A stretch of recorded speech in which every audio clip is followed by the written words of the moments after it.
Percent composition and empirical formula. So let's start off with something that should be reviewed. What is the formula weight of calcium carbonate? Remember, to do this, you're going to add the masses from the periodic table of calcium, carbon, and 3 oxygens. So let's calculate the percent composition of magnesium carbonate. Percent composition is the percent composition of each component. So the percent magnesium, percent carbon, percent oxygen. So first we're going to calculate the formula mass of magnesium carbonate.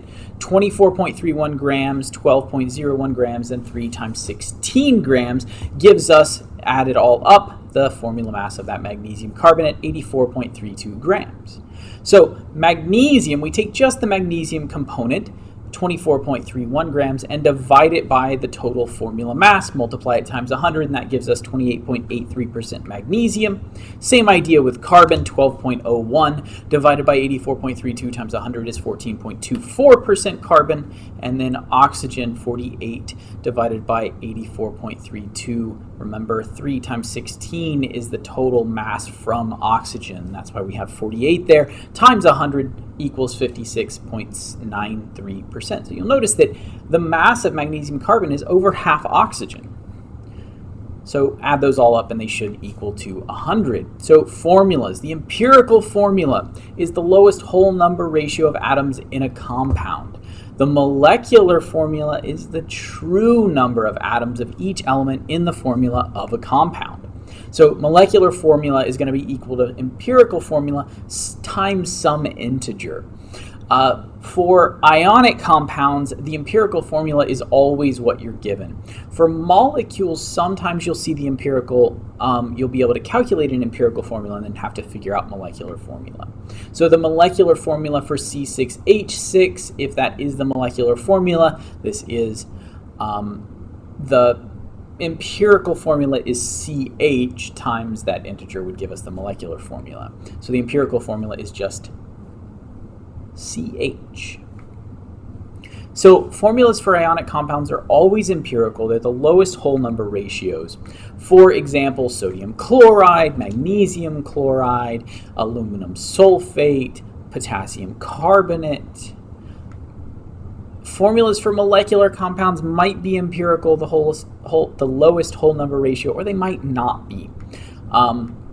Molecular formulas, water, the empirical formula is still H2O.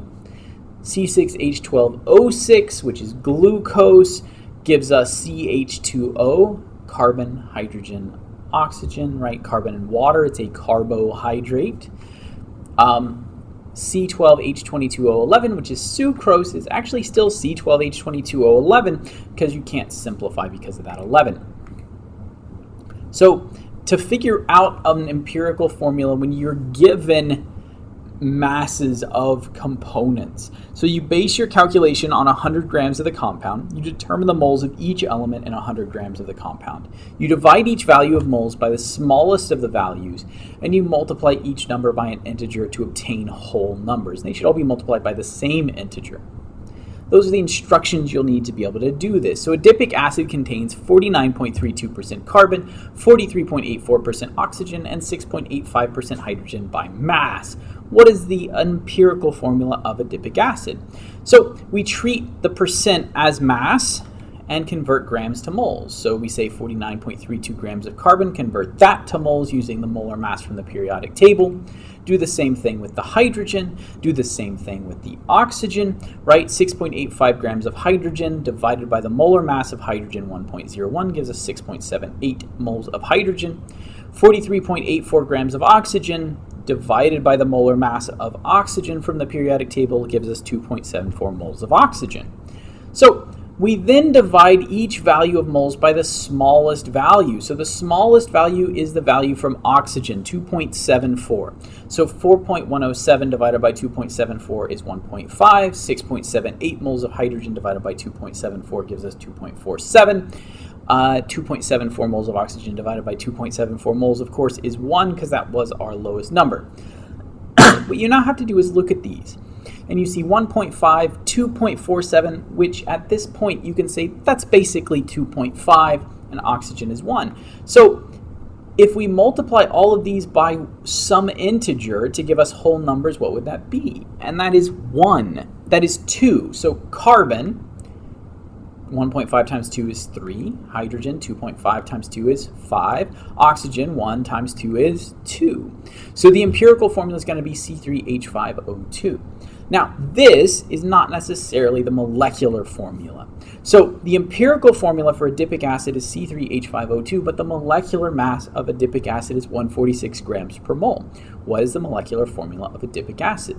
So the molecular mass would be the mass from the periodic table that you calculated by adding up the number of carbons, hydrogens, and oxygens, multiplying times the masses, and adding them all up together. So what we have to do is we have to figure out the empirical mass. So the formula mass of C3H5O2, so 3 times 12.01 plus 5 times 1.01 plus 2 times 16.00 gives us 73.08. We then have to figure out how many times that goes into 146. So divide the molecular mass by the mass given by the empirical formula. So 146 divided by 73 is 2. And this tells us what the molecular formula is. So remember, the molecular formula is the empirical formula multiplied by some integer. Well, the integer we've just figured out is 2, so multiply the empirical formula by that number to get the molecular formula. The molecular formula for adipic acid is C6H10O4.